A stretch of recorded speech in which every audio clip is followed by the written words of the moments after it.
किसी को पता नहीं था कि खालिद बिन वलीद आखिर अपने घोड़े पर कहां जा रहे हैं। जैसे ही खालिद बिन वलीद मुसलमानों को क्रॉस करते हुए पहाड़ के करीब पहुंचे तो अचानक आउट ऑफ नोवेयर पहाड़ के पीछे से 8000 हॉर्समैन फुल स्पीड खालिद रज़ियल्लाहु तआला अन्हु के साथ शामिल हो गए और इन 8000 हॉर्समैन ने रोमन एम्पायर की फौज पर राइट साइड से हमला कर दिया।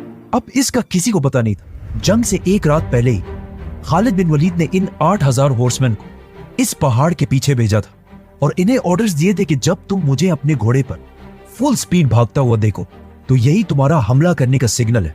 ये 8000 हॉर्समैन बहुत तेजी से रोमन एम्पायर की फौज को क्रश करने लगे। ये देखकर रोमन एम्पायर की सारी फौज में खौफ फैल गया, जिससे रोमन एम्पायर की फौज आहिस्ता आहिस्ता जंग छोड़कर हर तरफ भागने लगी और मुसलमान इनका पीछा करने लगे। ये फौज जंग से फुल स्पीड इस पुल की तरफ भागी जो इनके भागने का मेन रास्ता था।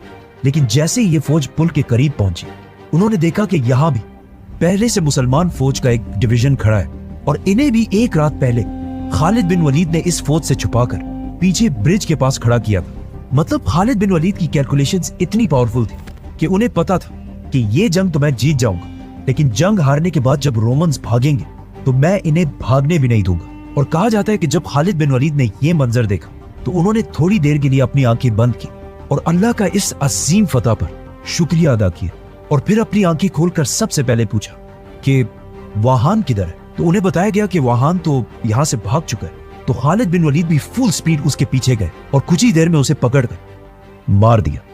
इस जंग यरमुक को बैटल ऑफ द सेंचुरी कहा जाता है, जिसने दुनिया की तारीख को हमेशा के लिए बदल दिया।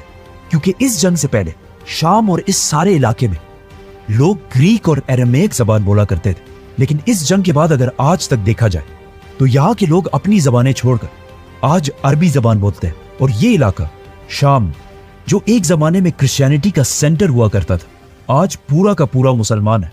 अब सिर्फ इमेजिन करें, जब इस फतह की खबर मुसलमानों की कैपिटल मदीना पहुंची होगी तो वहां के सारे मुसलमान कितने खुश हुए होंगे। But at the same time जब इस जंग के हार की खबर रोमन एम्पायर के बादशाह हरकल तक पहुंची तो उसने अंताकिया में आखिरी बार खड़े होकर शाम की तरफ देखा और कहा, ए शाम की जमीन, मैं तुम्हें सलाम पेश करता हूं। तुम दुनिया की सबसे खूबसूरत जमीनों में से एक हो, लेकिन अफसोस आज के बाद हम दोबारा यहां कभी भी नहीं आ सकेंगे। और ये कहते ही हरकल शाम को हमेशा के लिए छोड़कर